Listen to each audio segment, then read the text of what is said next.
You have got to build your brand. And only you can build your brand because only you know what that brand is going to be, what it looks like. And I began building my brand in prison.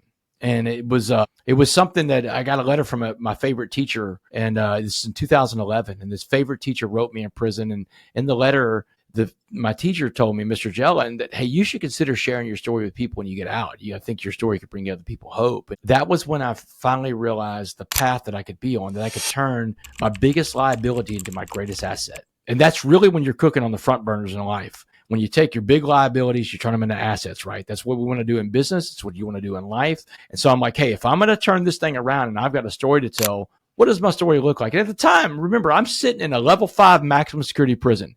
For the first 2 months I'm in there, I fight for my life. I end up on the rec yard, earning respect, playing sports with those guys. I'm just full of grit and determination, but I'm in the darkest place in the world. I wake up in a dungeon every day, a steel dungeon, right? But days became weeks, weeks became months, months become years, and I started putting together these rules about being a coffee bean. And becoming a coffee bean in there was what I was going to be on the outside. And I had to build the brand in there first. And the brand was this, that every encounter I had with people, I wanted people to walk away with going, man, that's a neat guy.